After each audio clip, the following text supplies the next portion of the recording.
오늘은 야고보서 강의 14번째 시간으로 서로 비방하거나 판단하지 마십시오 라는 제목으로 하나님 말씀을 증거하도록 하겠습니다.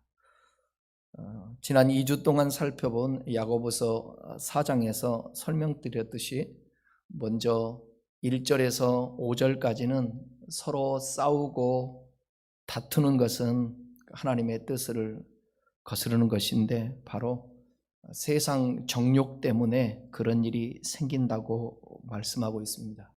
이어서 6절에서 12절까지는 성도가 하나님 앞에서 취해야 할 바람직한 자세에 대해서 다루고 있습니다.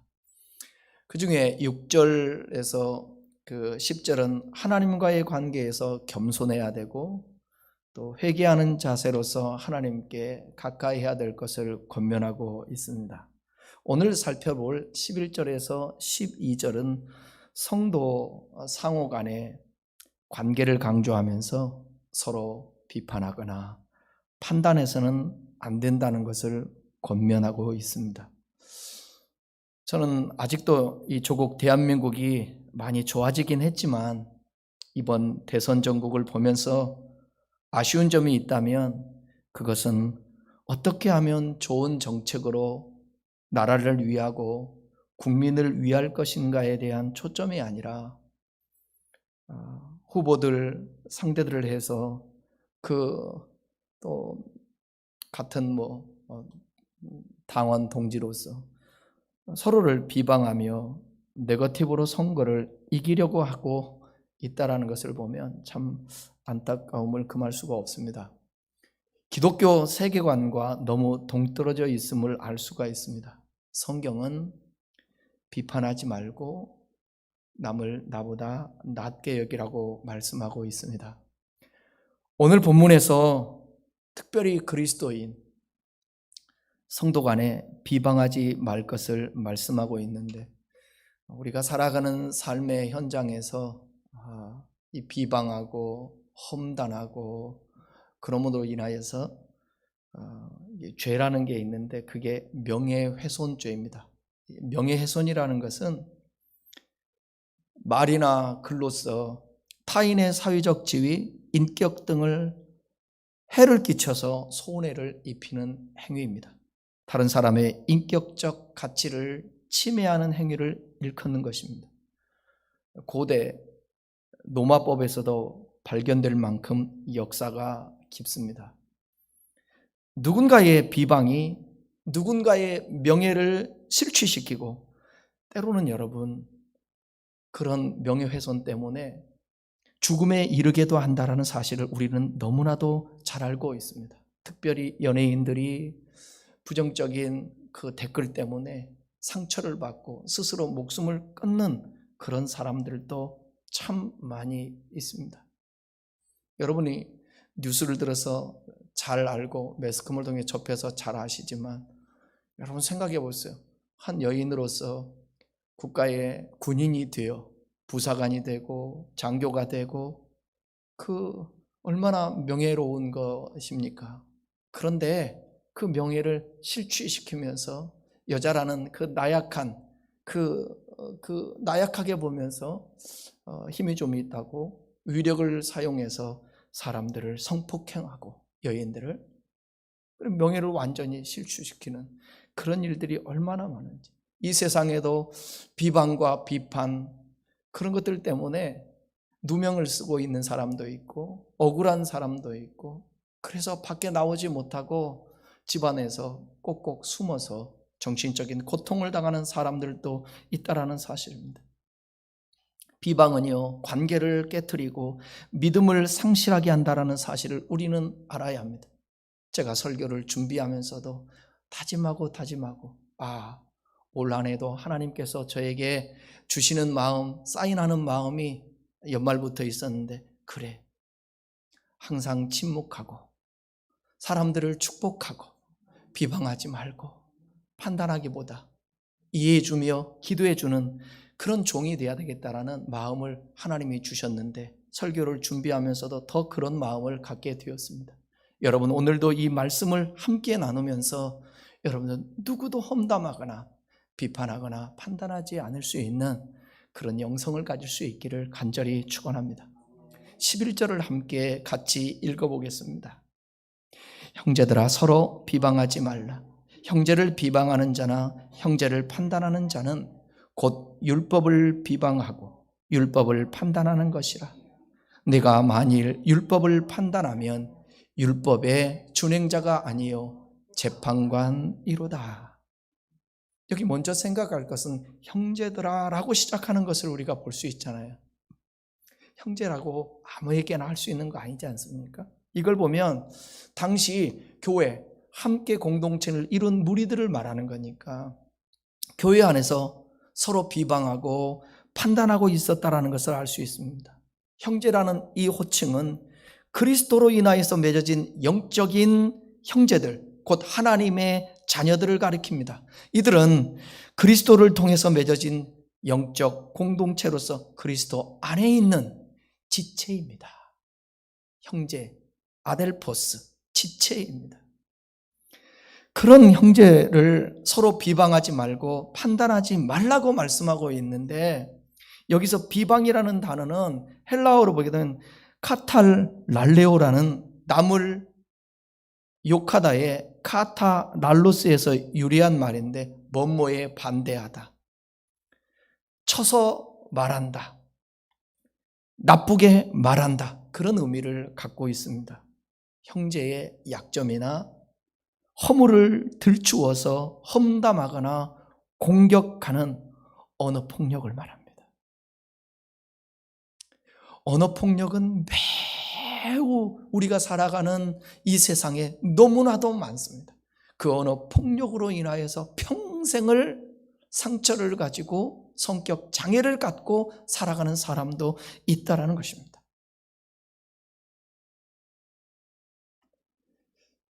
제가 아는 지인 중에는 목회자인데도 어려서부터 형제들과 비교해서 그 아빠가 늘 너는 공부도 못하고 너는 왜 이러냐고 늘 핀잔을 주고 그랬다는 거예요. 늘 비판하고 거기에 너무 많은 상처를 받았다는 거죠. 근데 사람은 희한하죠. 그러고 나서 이제 와서 생각해보니, 나이들을 생각해보니까 그 어렸을 때에 아버지가 참 잘해줬는데, 지금으로부터 40년 그 전에 50년 전에 어린이 대공원도 데리고 가기도 하고, 지금에 와서 보니까 그런 거예요. 잘해줬던 것은 기억하지 못하고 지난날 보면 못해줬던 것 비판하고 욕하고 나무랬던 것, 그것만을 오히려 더 기억하는 거예요. 잘해줬던 것보다. 모르겠어요. 사람은 참 희한해요.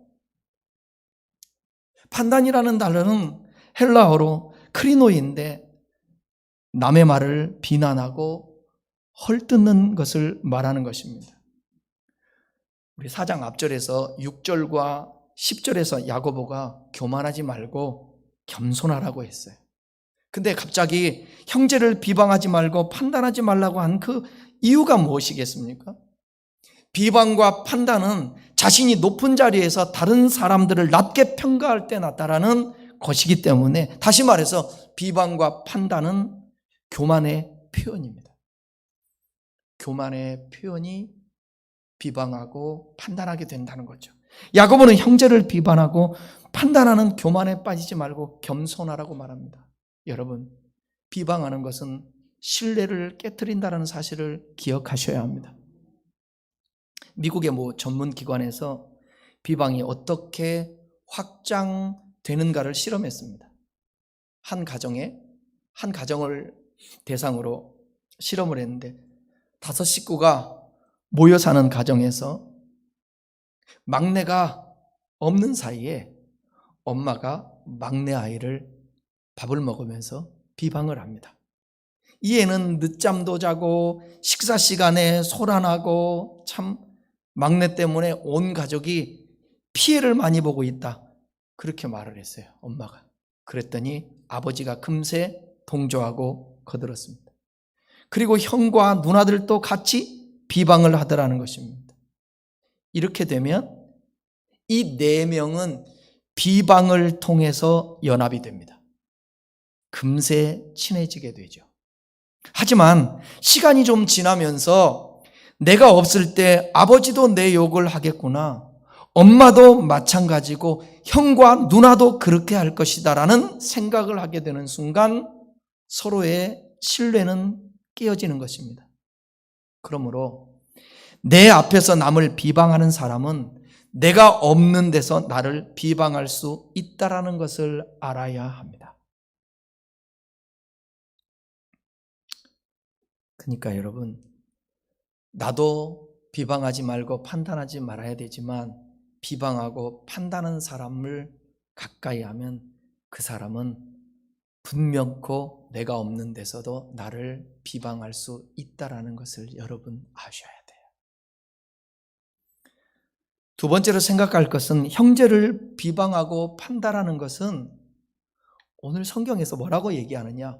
율법을 비방하고 판단한다고 말합니다. 그렇다면 형제를 비방하고 판단하는 것이 어째서 율법을 비방하고 판단하는 것이 되는가 하는 것입니다. 이미 우리가 야고보서 2장 8절과 9절에서 우리는 율법의 핵심이 뭐냐?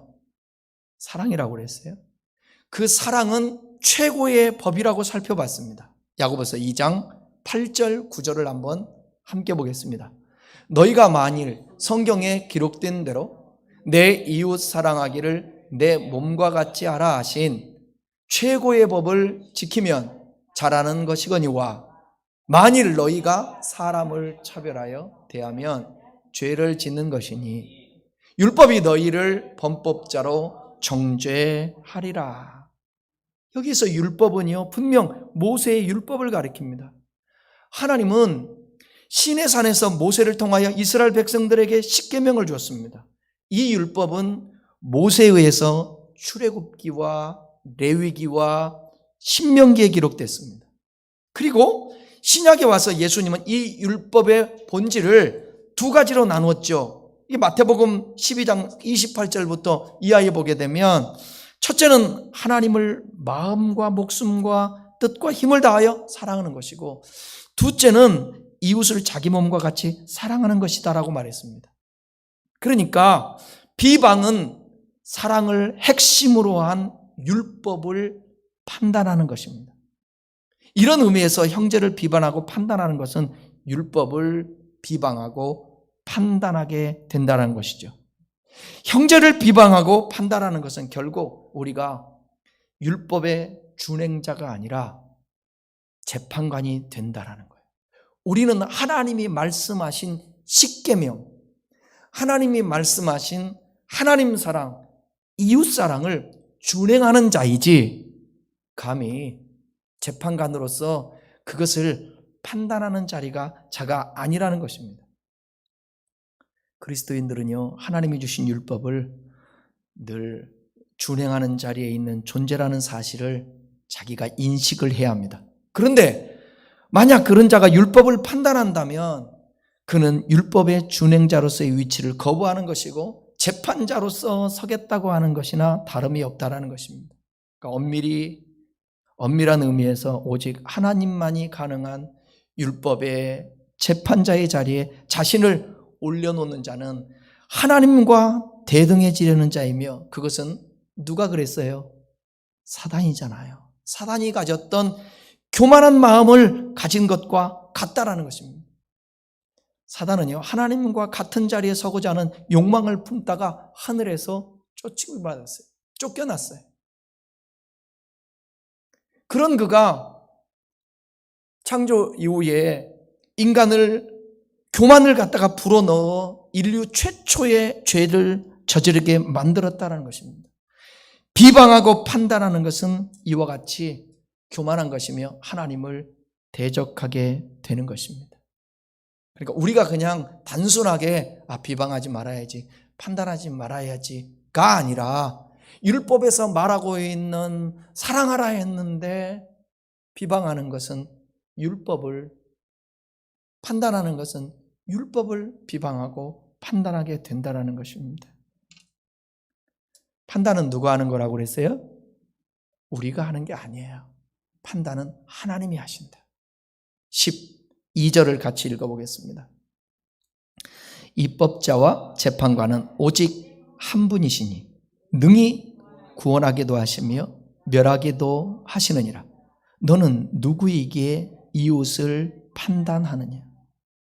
형제를 비방하는 것은 율법을 비판하는 것이고 동시에 율법을 주시고 율법대로 판단하시는 하나님께 도전하게 된다는 것이에요. 우리는 그런 생각 하잖아요. 남의 말 한 번 했다고 험담했다고 비판했다고 비방했다고 율법을 내가 하나님을 판단했다고 그런 생각을 하지 않잖아요. 그러니까 가만히 보면 우리가 하나님께서 하늘문을 여시고 범사의 모든 삶의 하나님의 축복 속에 산다라는 게 쉽지가 않아요. 우리 안에 생각지도 못했던 알지도 못했던 죄들이 이 안에 누적된다라는 사실이에요. 오늘 꼭 기억하세요. 형제를 비방하는 것은 율법을 비방하고 하나님을 모독하고 하나님을 비판하는 게 된다라는 거예요. 이것은 엄청난 죄악입니다. 왜냐하면 하나님은요, 오늘 말씀하고 있잖아요. 12절에서 능히 구원하기도 하시고 멸하기도 하시는 분이기 때문에 그렇습니다. 하나님은 율법을 만드시고 집행하시는 분. 그것을 12절 처음에 뭐라고 얘기하고 있어요? 입법자라고 말하고 재판관이라고 말하고 있어요. 법을 하나님이 만들었습니다. 만드신 하나님이 그 말씀 가지고 판단하겠다라는 거예요. 그 사람이 할 것이 아니라는 거죠. 하나님은 최종 재판관으로서 사느냐 죽느냐를 판단하는 권한을 소유하신 분입니다. 야고보는 이웃사랑 대신 이웃을 판단하는 그 당시의 그리스도인들에게 도대체 너는 누구 간데? 그런 질문을 던지고 있습니다. 너 도대체 누구 간데? 네가 감히 네 형제들을 판단하는 것이냐? 이것은 이웃 판단을 하는 너의 정체성을 바로 하려는 질문입니다. 야고보는 비방과 판단 문제에서 그 대상이 누구라고 그랬어요? 형제라.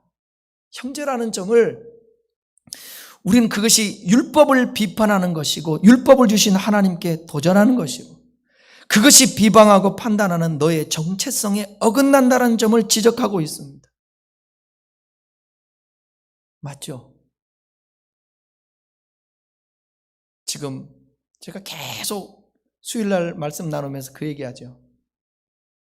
신앙 때문에 또 정치적으로 경제적으로 지금 핍박과 박해가 있어서 신앙을 지키려고 흩어져서 회당에 모여 하나님을 예배하고 말씀을 나누는 그런 공동체의 자리인데 거기에서 서로 내가 잘났네, 네가 잘났냐 하면서 내 지혜가 높네 하고 서로 간에 다퉈요.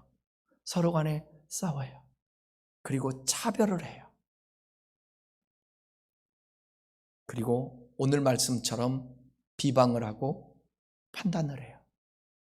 이 공동체를 보면서 야고보는 그리스도의 사람들, 형제라고 하면서 그런 모습을 가지면 오히려 하나님의 말씀을 붙들고 신앙생활하는 너희들이 주님을 욕보이고 있다.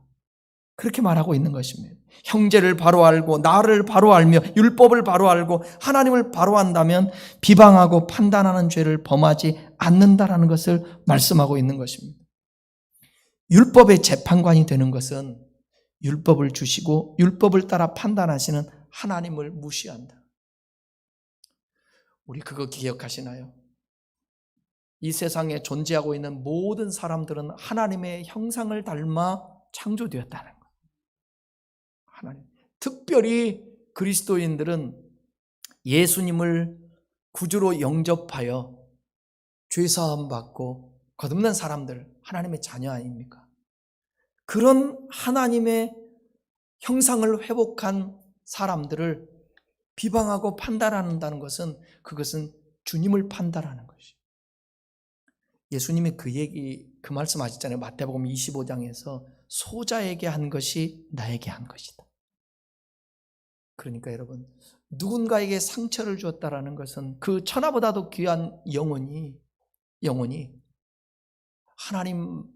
하나님의 사랑하는 권속인데 그가 실족하게 되면 하나님이 기뻐하지 않고 차라리 내가 연자맷돌을 메고 저 물속에 빠지는 것이 더 낫다라고 말하고 있지 않습니까?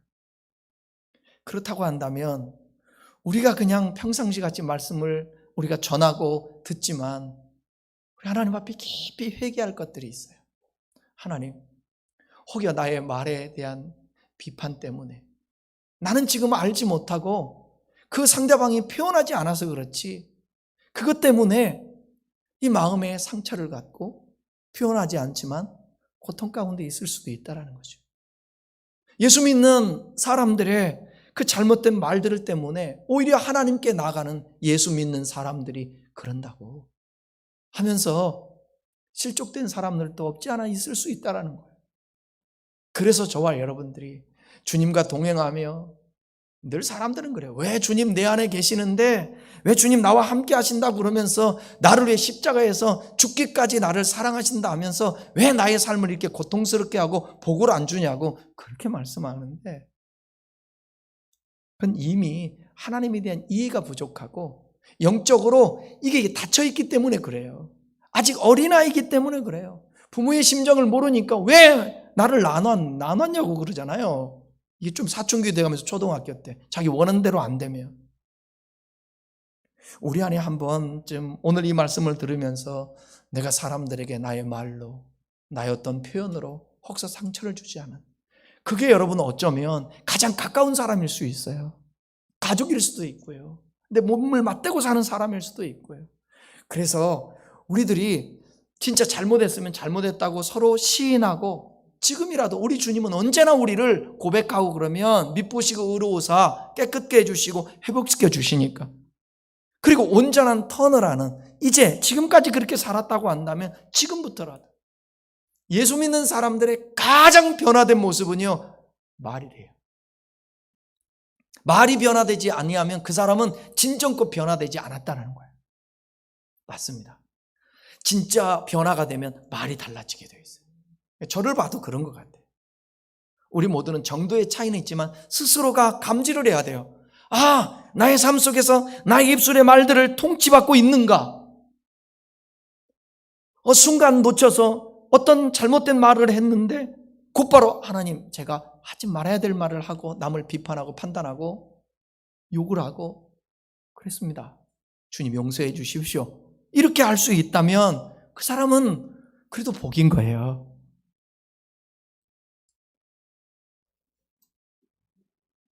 결론적으로 말하면 최초의 코카콜라 광고를 한 유서 깊은 애틀란타 저널에 실린 나는 누구일까요? 라는 글을 한번 읽어드리겠습니다.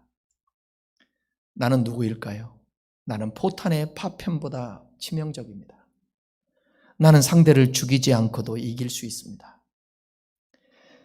나는 가정을 파괴하고 사람의 마음을 찢고 삶을 붕괴시킵니다. 나에게는 바람보다 빨리 달릴 수 있는 날개가 있습니다. 법원의 무죄 판결도 사람의 순결함도 나를 이길 수는 없습니다. 나는 진실이 무엇이든 신경 쓰지 않고 정의를 존중하지 않으며 그 어떤 자비도 없습니다. 나에게 당한 사람들은 바닷가 모래알처럼 많습니다.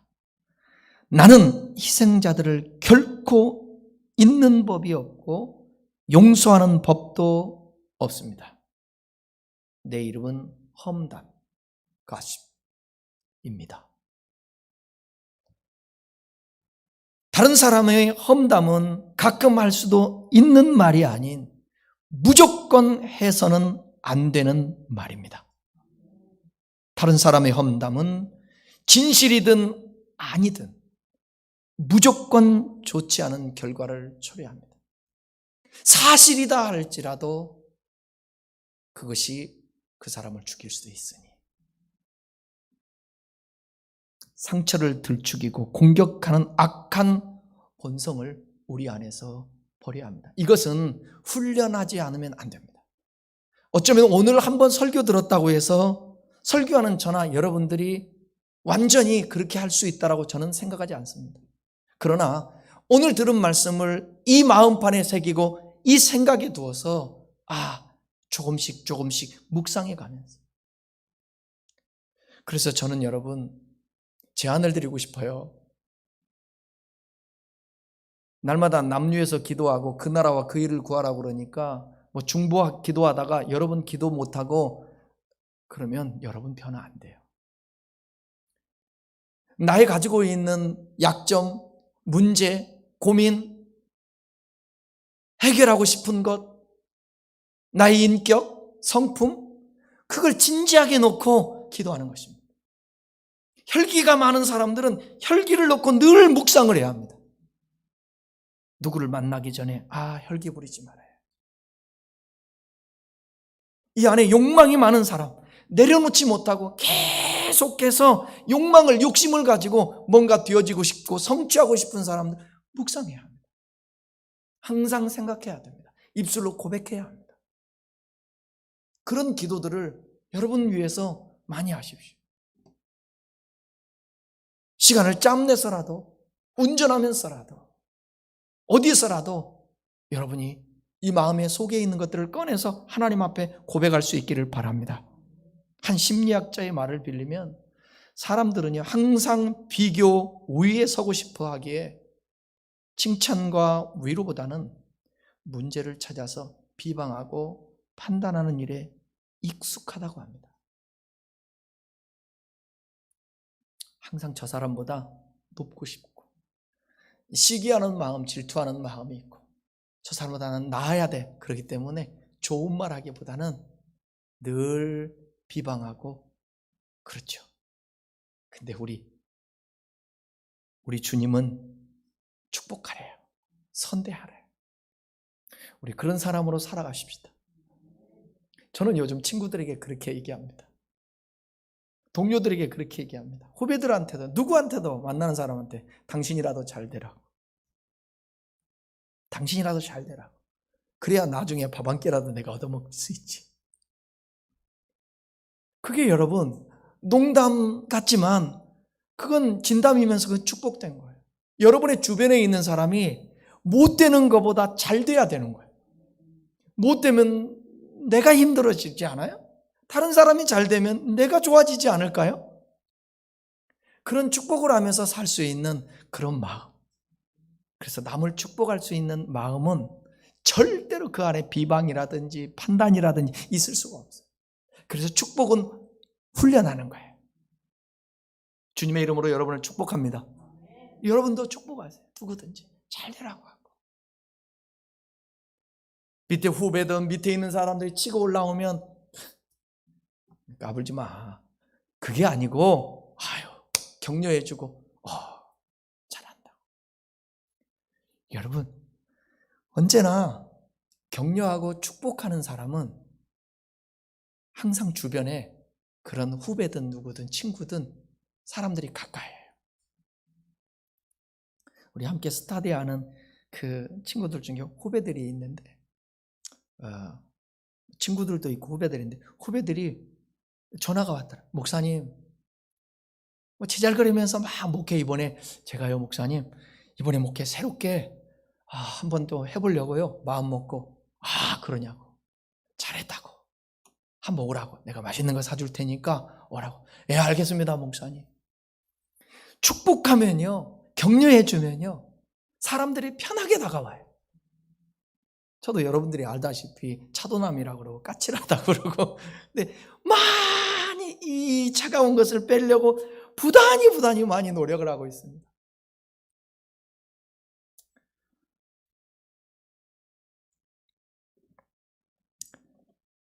판단과 비방이 한 영혼에 회복할 수 없는 상처가 된다라고 하면 그것이 내가 가진 상처일 수도 있고 나 때문에 다른 사람이 상처일 수 있고 우리 함께 기도하면서 회복할 수 있기를 바랍니다.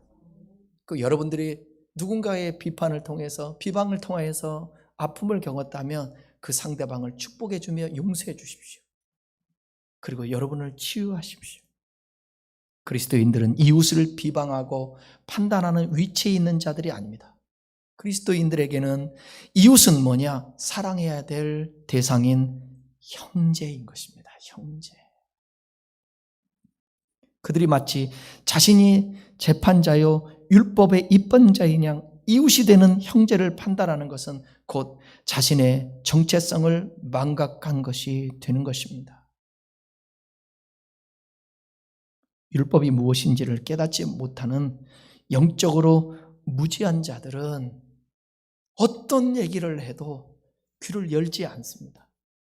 율법은 자신의 죄를 거울처럼 볼 수 있도록 하며 동시에 하나님이 누구이신지를 계시하고 있다는 것을 우리는 알기 때문에 하나님의 말씀을 통하여서 더 하나님을 알고 나 자신을 보게 되고, 그러므로 나는 겸손해지고, 여러분, 저도 성경을 많이 봤지만 이 말씀을 이렇게 진지하게 대면한 적이 없었어요. 형제를 판단하는 것이, 형제를 비방하는 것이 율법을 비방하고 판단하고 하나님을 판단한다라는 거, 그걸 인식을 못했던 거예요. 만약 그리스도인들이 율법의 역할과 율법의 준행자라는 자신의 정체성을 뼈저리게 인식한다면 분명 하나님 앞에 겸손한 자가 되고 형제를 비방하거나 판단하는 죄를 범하지 않을 것이라는 겁니다. 백날 들어도 성경은 이렇게 말합니다. 하나님의 말씀을 읽고 듣고 그것을 지켜 행하는 자가 복이 있다. 듣는 것으로만은 안 되는 거예요. 읽는 것으로만은 안 되는 거예요. 이 말씀이 내 속에 스며들어와서 이 가슴을 적셔서 이 가슴을 붙들고 이 입술을 붙들고 나의 삶을 붙들 수 있도록 이 안에 오늘 이 말씀을 좀 간직했으면 좋겠습니다. 기도하겠습니다.